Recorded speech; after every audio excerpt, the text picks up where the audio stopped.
സദൃശവാക്യങ്ങൾ അധ്യായം 6.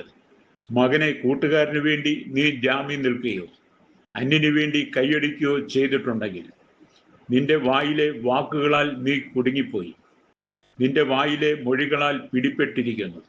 ആകയാൽ മകനെ, ഇത് ചെയ്യുക, നിന്നെ തന്നെ വിടുവിക്കുക. കൂട്ടുകാരന്റെ കയ്യിൽ നീ അകപ്പെട്ടു പോയല്ലോ. നീ ചെന്ന് താണു വീണ് കൂട്ടുകാരനോട് മുട്ടിച്ചപേക്ഷിക്കുക. നിന്റെ കണ്ണിന് ഉറക്കവും നിന്റെ കണ്ണിമയ്ക്ക് നിദ്രയും കൊടുക്കരുത്.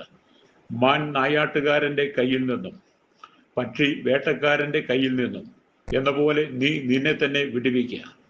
മടിയ ഉറുമ്പിന്റെ അടുക്കൽ ചെല്ലുക, അതിന്റെ വഴികളെ നോക്കി ബുദ്ധി പഠിക്കുക. അതിന് നായകനും മേൽവിചാരകനും അധിപതിയും ഇല്ലാതിരുന്നിട്ടും വേനൽക്കാലത്ത് തൻ്റെ ആഹാരം ഒരുക്കുന്നു, കൊയ്ത്തുകാലത്ത് തൻ്റെ തീൻ ശേഖരിക്കുന്നു. മടിയ, നീ എത്ര നേരം കിടന്നുറങ്ങും? എപ്പോൾ ഉറക്കത്തിൽ നിന്ന് എഴുന്നേൽക്കും? കുറെ കൂടെ ഉറക്കം, കുറെ കൂടെ നിദ്ര, കുറെ കൂടെ കൈകെട്ടി കിടക്ക. അങ്ങനെ നിന്റെ ദാരിദ്ര്യം വഴിപോക്കനെ പോലെയും നിന്റെ ബുദ്ധിമുട്ട് ആയുധപാണിയെപ്പോലെയും വരും. നിസാരനും ദുഷ്കർമ്മിയുമായവൻ വായുടെ വക്രതയോടെ നടക്കുന്നു. അവൻ കണ്ണിമയ്ക്കുന്നു, കാൽ കൊണ്ട് പരണ്ടുന്നു, വിരൽ കൊണ്ട് ആംഗ്യം കാണിക്കുന്നു. അവന്റെ ഹൃദയത്തിൽ വക്രതയുണ്ട്.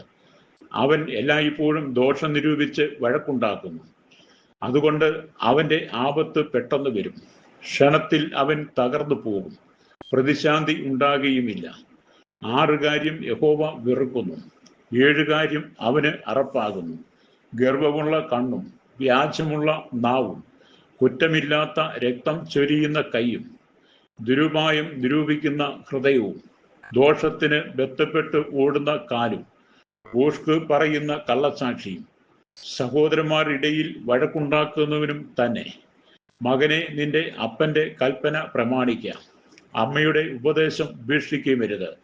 അത് എല്ലായ്പ്പോഴും നിന്റെ ഹൃദയത്തോട് ബന്ധിച്ചുകൊള്ളുക, നിന്റെ കഴുത്തിൽ അത് കെട്ടിക്കൊള്ളുക.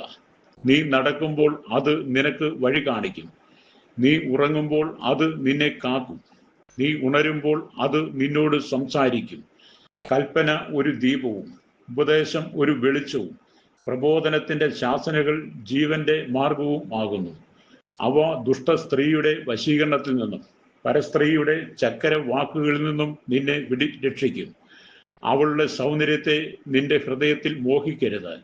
അവൾ കണ്ണിമ കൊണ്ട് നിന്നെ വശീകരിക്കുകയുമരുത്. വേശ്യാസ്ത്രീ നിമിത്തം പെറുക്കി തിന്നേണ്ടി വരും. വ്യഭിചാരിണി വിലയേറിയ ജീവനെ വേട്ടയാടുന്നു. ഒരു മനുഷ്യന് തൻ്റെ വസ്ത്രം വെന്തുപോകാതെ മടിയിൽ തീ കൊണ്ടുവരാമോ?